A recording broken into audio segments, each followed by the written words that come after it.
नमस्कार साथियों, तो स्वागत है आपका जन आवाज़ में। तो दोस्तों यहाँ पर आज ही अभी तो यहाँ पर देखिए ये पनालक गांव की महिलाएं हैं और पुरुष है। वहाँ पर भी ये आप देख सकते हैं कुछ लोग हैं। गाड़ियाँ यहाँ पर बहुत सारी आई है क्योंकि कोई चंडी से आया है, जैसे मैं मांगू से, उधर से कुछ पकौटी से, अलग अलग जगह से लोग आए हैं। आइए जानते हैं इनसे। पहले हम बच्ची से जानते हैं। नमस्कार जी। नमस्कार। आप अपना नाम बताइए। मेरा नाम अंकिता है। अंकिता जी, क्या क्या हुआ और कब हुआ, आप थोड़ा बताइए। मैंने कल रात को भी देखा, कुछ 11:30 बजे। 11:30 किसको देखा, कौन थे? कोई एक पुरुष था, ठीक है, पुरुष। छोटी हाइट वाला था और वो बार बार छेड़ कर रहा था रात को। कहाँ पे? मेरी विंडो के पास। विंडो के पास आवाज कर रहे थे कुछ? हाँ जी। अच्छा ठीक है। और पिछले कल की बात है? हाँ जी। एक ही थे? एक ही था वो, एक ही दिखाई दिया मेरे को। एक ही व्यक्ति था। कल तो एक ही दिखा। ठीक है। फिर और भी उससे मैंने सबको बोला फिर सबने ढूंढा उनको, फिर भी नहीं मिले। नहीं मिले। ठीक है। तो उससे पहले भी कुछ आवाज ऐसी हरकत हुई थी? हाँ, 2 दिन पहले। 2 दिन पहले। बहुत बार हुई भी। फिर कौन आए थे वो, आप दोबारा बताइए थोड़ा। कौन आए थे फिर? 2 पुरुष थे, वो डंडा लेके घूमते थे। डंडा लेके। और कुछ और ऐसे थे, नॉर्मल थे? कैसी वेशभूषा थी? वेशभूषा तो उन्होंने शॉल ओढ़ी हुई शॉल ओढ़ी थी। सर के ऊपर से मुंह ढका हुआ था। मुंह भी ढका हुआ था। कितने बजे की बात है ये, आपने जब देखा? 11:30। 11:30 बजे। तो डर नहीं लगा आपको? बहुत डर लगा। बहुत डर लगा। घर में कौन कौन थे? मैं, मेरी मम्मी, मेरा भाई। बस। हाँ जी। देखिए दोस्तों कितना बड़ा ये मामला है।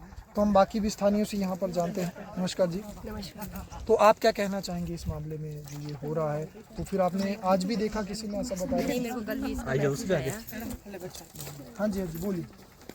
कल भी मेरे को इसका मैसेज आया कि कल मैं सो गई थी, कल तो मैंने नहीं देखा, पर जो उससे पहले 2 दिन पहले हुआ तो उस दिन उसने मेरे को फोन किया, मतलब मैसेज किया। किसने? इस लड़की ने, जो जिनके घर के बाहर इसने देखे, नजदीक को देखा, तो इसने बोला कि हमारे घर के बाहर चाची कुछ लोग आए हुए और वो मतलब कभी लाइट अंदर लगा रहे, कभी इधर उधर घूम रहे हैं, आप लोग आ जाओ। मैं क्या रुक जाना हमारे। तो फिर हम मतलब मेरे बच्चे भी और मैं भी और मेरे हस्बैंड, हम सारे लोग परे चले गए। मैंने सबको कॉल कर दिया, मैं इकट्ठे हो जाओ सारे लोग। फिर वो लोग इकट्ठे हो गए थे, सब बाहर आ गए थे। फिर नहीं वो मिले? नहीं, फिर हम इनके घर गए, हमने सारे वहाँ पे देखा, वहाँ पे नहीं थे। फिर हमने लेंटर के ऊपर भी देखा, फिर वहाँ भी नहीं थे। मेरे हस्बैंड ऊपर खेत है वहाँ पे साथ में, वहाँ पे गए वो। फिर वो वहाँ पे जैसे मतलब एक साइड में खड़े हुए थे, फिर वो लोग वहीं पे छुपे हुए थे साइड में। जैसे ही उनके ऊपर टॉर्च की लाइट गई ना, तो फिर एकदम से भाग गए वो। फिर ये लोग भाग गए उनके पीछे, ये भी भागा। ये तो उनके साथ ही था बिल्कुल, पर वहाँ पे जहाँ पे एक खेत था वहाँ पे जाके उन्होंने लाइट बंद कर दी। उसके बाद फिर वो कहाँ को गए कोई पता नहीं। ठीक है। तो फिर पुलिस को कॉल किया, आज भी बता रहे हैं? हाँ जी। तो क्या कहा पुलिस ने? पुलिस ने कहा कि पहले आप लोग, इतने लोग हैं, आप लोग ढूंढो क्योंकि आपको पता है आपके एरिया का। फिर हम उसके बाद आए। ठीक है, आप उसके बाद आए। हमारे पास ठीक है, लेकिन पुलिस नहीं आई अभी तक? अभी तक कोई नहीं आया हमारे पास। तो कोई मतलब बंदा प्रशासन से 1 हफ्ता हो गया, क्योंकि कल परसों भी आपने वीडियो डाली, तब भी बोला गया वहाँ पे, आपने मेंशन किया। वो वीडियो तो विधायक तक पहुँच चुकी है। वो भी तो बोल सकते हैं पुलिस को कि आप करिए, वो क्यों नहीं बोल रहे हैं फिर? अब हमारे को पता नहीं कि इसके पीछे क्या रीजन है, वो चीज तो हमारे हर की प्रशासन की भी जिम्मेवारी है, सुरक्षा की एसडीएम की जिम्मेवारी होती है, डीसी की जिम्मेवारी होती है। जो बंदे यहाँ थे भी आए उस दिन, क्योंकि हम नहीं थे उस दिन, शादी में गए हुए थे, तो बच्चा था घर पे अकेला था, तो उसको सारे गाँव में लेके गए। ठीक है। अब हमारे को ये भी पता नहीं था कि वो बंदे पुलिस के थे या फिर कौन थे। हाँ जी। फिर मैंने वो कंफर्म करवाने के लिए उनको कॉल करवाया। मैं क्या ऐसे आप किसी के घर में ऐसे आ सकते हैं 10 साढ़े 10 बजे? अगर आपको मैं पूछताछ भी करनी थी तो आप दिन को आते, क्योंकि आप लोगों को पता है कि आजकल शादियों का टाइम है, लोग घर पे नहीं मिलते। फिर अगर आप ऐसे टाइम में आए, फिर वो क्या मतलब बनता है? फिर उस बंदे ने तो माफी मांगी, जो कोई वो बोल रहा था कि पुलिस वाला है, उसने माफी मांगी। तो हमने सोचा हो सकता है पुलिस वाले ही होंगे। फिर उस दिन नीचे उनसे भी मेरी बात हुई, उन्होंने बोला कि हमने मतलब कंफर्म कर दिया है, पुलिस से थी।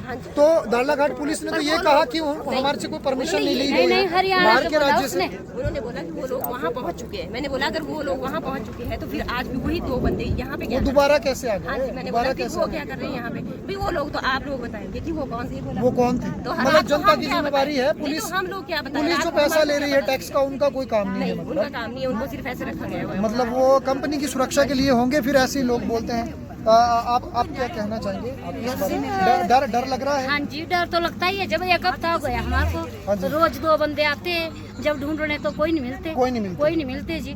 और बच्चे भी दिखते, एक बार दिखने भैया है वो, तब ढूंढने लगने, घेरा बनाना तो कोई नहीं मिलते। नहीं जी, हमारे को तो रात को नींद भी नहीं आती। नहीं जी। नींद कैसे आएगी जब प्रशासन सो चुका हो, जब माननीय विधायक सो चुका हो? हमारा हमने तो घास को भी जाना है, कहाँ देखे उनको। बिल्कुल बिल्कुल। तो हमारे को डर लगता है, हाँ जी, कहाँ जाए, हम अकेले जड़ से कहीं नहीं जा सकती अब। जी जी बिल्कुल, डर जायज है। सुनसान ये इलाका है, क्योंकि हम इनसे भी जान लेते हैं। नमस्कार जी, तो आप क्या कहना चाहेंगे? अब पुलिस तो घुटने टेक चुकी है, ना प्रशासन, ना एसडीएम को पड़ी है, ना विधायक को पड़ी है, तो आप अब क्या हम कार्रवाई अपने आत्मरक्षा तो करेंगे। अगर इसमें उन्नीकी हो जाए तो हम इसके जिम्मेदार नहीं, पुलिस वाले और प्रशासन इसका। और अब हमारे हाथों से कुछ भी हो सकता है, हम अपनी तरफ से सफाई दे रहे हैं। बिल्कुल, सुप्रीम कोर्ट इसकी इजाजत देता है। हम औरतें हम आत्मरक्षा के लिए जागेंगे। जी जी, हम खून कर सकते हैं, जी जी जी, जे पत्थर मार दे तो मर भी सकता है आदमी। अपनी सुरक्षा के लिए आदमी कुछ भी कर। जी जी जी, बहुत बहुत धन्यवाद। तो दोस्तों, जैसे कि आपने देखा, लोग दहशत में हैं और यहाँ पर ये आप देख सकते हैं पूरा सुनसान इलाका है, उधर से भी सुनसान है। यहाँ आप देखिए कोई घर दूर दूर तक नहीं है। ये माताएं, इनके मायूस चेहरे आप देखिए।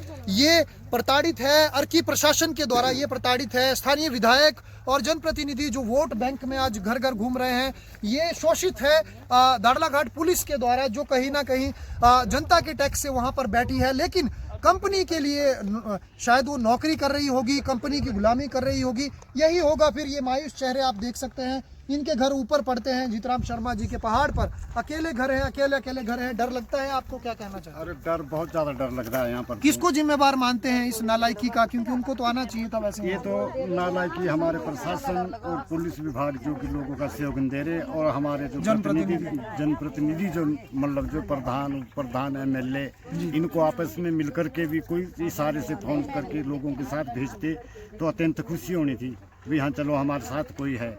अब जैसे यहाँ पर हल्ला पड़ता है वैसे ही हम दौड़ के आ जाते हैं। सारी रात भर मतलब परसों जो रात भर टॉर्चें लगी हुई रही, एक टहनी लोगों ने ढूंढी और निकल गए। और डर का साया बहुत छाया हुआ है। बच्चे, छोटे छोटे बच्चे कि इनके लिए आ रहे कि क्या, किस चीज़ के लिए आ रहे, ये कोई पता नहीं। ये इस चीज़ का कोई पता नहीं। तो ये पता होना चाहिए था हमारे प्रशासन इत्यादि और जो हमारे जनप्रतिनिधि जो नेता है, उनको चाहिए था भाई वो अगर उनके पास समय नहीं तो प्रधान को भेजे या मेंबर को भेजे, किसी को भेजते तो ऐसा होता भी हमारा सहयोग दे रहे हैं। तो मेंबर, प्रधान और यहाँ की मीडिया तो उनको प्रमोट करने में लगी है कि अभी चुनाव आए हैं, वहाँ पे बिजी है कि SDM भी सभी लोग, फिर कैसे लोगों की सुरक्षा हो पाएगी इस बारे में? तो इस बार विधायक भी बिजी है। विधायक भी बिजी है, तो इलेक्शन कैसे हो पाएंगे जब जनता के साथ दे रहे हो? वो तो बोल रहे हैं कि प्रधान अभी अपनी कुर्सियां छोड़ दी है, कोई मेंबर ही नहीं है, फिर कैसे होगा फिर? लेकिन विधायक को कुर्सी पर है। उसका उत्तर जनता दे देगी, जनता दे देगी, उसका उत्तर इनको मिलेगा। आने वाला जो तुरंत जो समय प्रधान है चाहे जो मर्जी, यही जनता जो उनके लिए उत्तर देगी। ये जी जी जी, ये मैं आपसे बात करूं, जी जी, क्योंकि इनके साथ जो होगा उसका साथ इन्होंने देना है, लेकिन अब इनका साथ कोई नहीं दे रहा है। तो ये जनता जो यहाँ ये उनका मतलब जो उनके लिए जवाब देगी समय आने को। क्योंकि 1.5 साल रहा है विधायक महोदय का भी, उसके बाद भी कहीं ना कहीं, क्योंकि यहाँ के लोगों ने वोट दिया है और विधायक तो बिल्कुल चुप है। चाहे अडानी का अंबुजा सीमेंट की तबाही मामला हो, चाहे लोगों की सुरक्षा यहाँ पे हो, वो तो चुप है, वो तो कोई एक्शन नहीं लेते। तो उनको भी मतलब 1.5 साल बाद जवाब मिलेगा ही मिलेगा। बहुत बहुत धन्यवाद। तो ये जनता है, ये कहीं ना कहीं इनको न्याय चाहिए और दाड़लाघाट पुलिस के लिए जैसे निकले हुए ये समय हो गया हुआ, ना हमने खाना बनाया हुआ, ना खाया है, ना बनाया है, ना बनाया। नहीं जी। हमारे हाथ में सोटर दराट था और घूमे हुए बिल्कुल 8:30 बजे से चले हुए और बस में हमारे भूखे क्या करें। बिल्कुल। देशत में हम तो इससे अच्छा तो ये है कि इसको इलाके को ही पूरा पिछड़ा इलाका घोषित कर देना चाहिए। ये देखिए हाल रास्तों के, ये देखिए सड़क के हाल, ये देखिए अंबुजा अडानी सीमेंट का CSR का पैसा करोड़ों में वो कहा जाता है। ये देखिए गाड़ियाँ खंडहर बन चुकी है और हरसंग महाराज जी का, देवता का आस्था जो इन सब के कुलिस्ट है उनका रास्ता है।